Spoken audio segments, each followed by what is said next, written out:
at the dementia unit, there was a former Army general, and he always used to say, compassion, the first thing is compassion.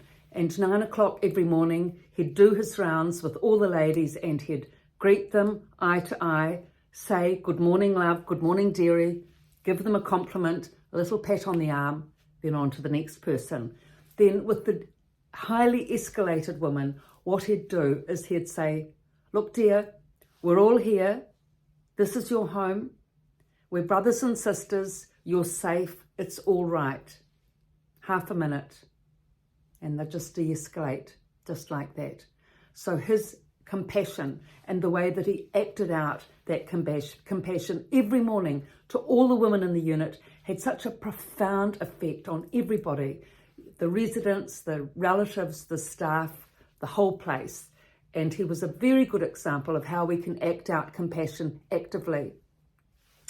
So in terms of how this actually affected the unit in detail, I'll go into a few aspects here. So this Army general, say Jack, was very popular with the women. Men are always popular with women in dementia units because they are the minority and women love men. So Jack was especially popular because he was so charming in all his greeting, his compassionate, genuine greeting every morning. So all the women were after him. Anyway, but he was very good at sidestepping that. But to go on to the effect to start with, the effect was that because he could de-escalate the screaming, shouting women so quickly, it was enormously beneficial because it meant that the staff weren't caught up trying to have to settle them down. You know, it was a more peaceful place. The residents themselves could sit and do their activities or watch the television or whatever they were doing. And it was a calm environment, not calm, but calmer, say, because of his efforts. And he was also very clever because he didn't let himself become overloaded, which could have so easily happened. And what can happen with residents is if they are particularly caring and compassionate, then another resident will just shadow them all day and just question, banter, shout, or not shout, but, you know, overload them with all their emotional baggage all day long. You know, lots of confusion within that, of course, and it can just become so overwhelming for the other resident. But with Jack, what he did was that he'd spend 1 minute, just like the army, you know, time, 1 minute with each resident that was settled and 2 or 3 minutes with the ones that were not settled to de-escalate them. Other than that, he didn't spend more than 3 minutes in a chair. And if one of the women, you know, that he'd been helping would say often to him, oh, please sit with me, please stay with me, help me. He'd say, it's all right, dearie, you're all right, you're fine, we'll see you soon. Now the seat's nice and hot now, someone else can come and sit here, and off he'd go. He was just quick and bright on his very slim, dapper, smart, straight, and he'd just jump from chair to chair and say hello to everyone. And he enjoyed it. This was his role, this was his purpose. He said to me one day, he said, look, these old grannies, they're my brothers and sisters, we're all family. You know, we need to support each other, and compassion is the most important thing, especially for the ones that are more disabled and not as able as us. And what he said was that, you know, because if someone's depressed, they can't manage. And, you know, it's a sad state of affairs. He said, you know, you can practically turn into a vegetable here, he said, unless you keep yourself, you know, interested in things, because you have to think about things and be interested and keep up with things. If you're not interested, no one's going to be, if you're not interested and interesting, no one's going to be interested in you.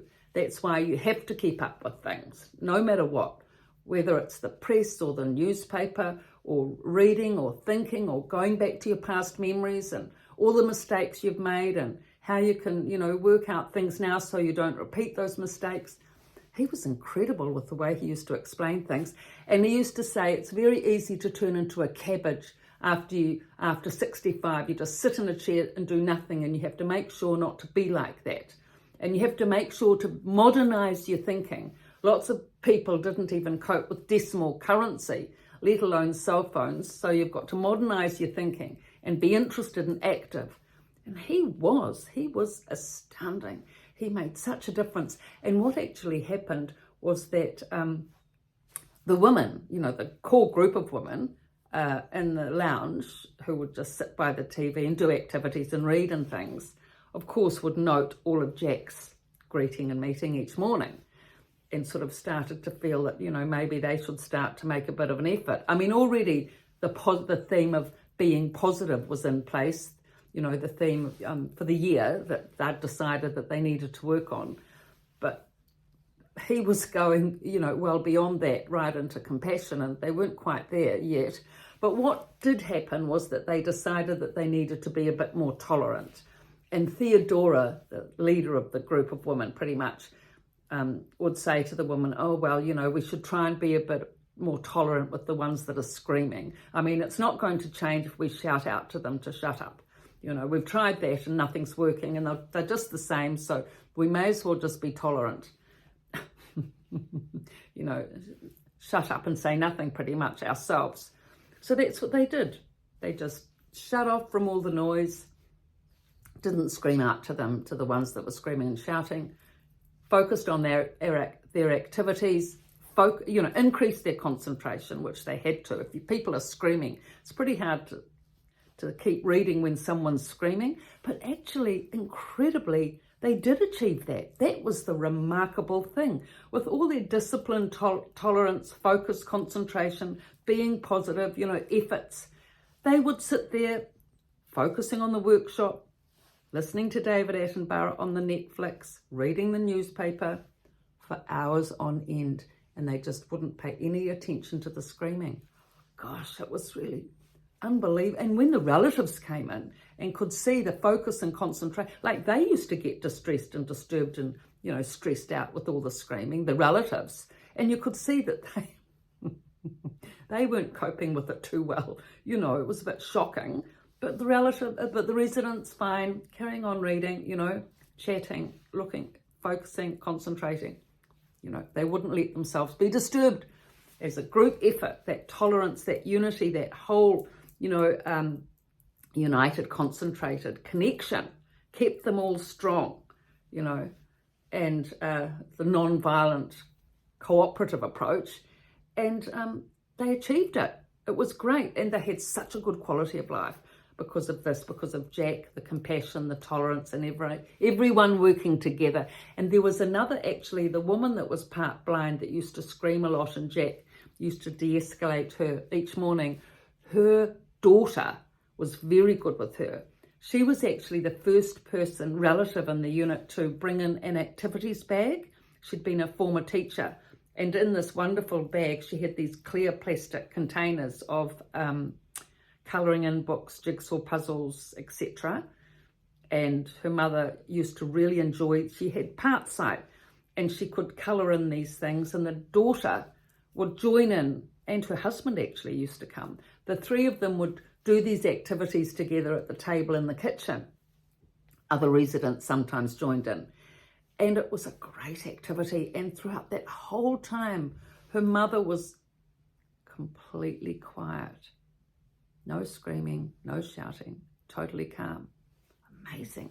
So after those activities and the obviously good result from the activities, other relatives picked up on this and started bringing in activities as well for their relative. And, it became a very active space, like a little community centre, a little library, with all the books and everything in the corner. And, relatives were bringing magazines and books as well. So this way, the whole thing built up. And it was compassion that really helped centre and garner and give warmth, a token of warmth, a gesture, a feeling of warmth for these women, especially the stressed women, so they would settle down, at least in part, so the rest of the residents could have, an improved quality of life.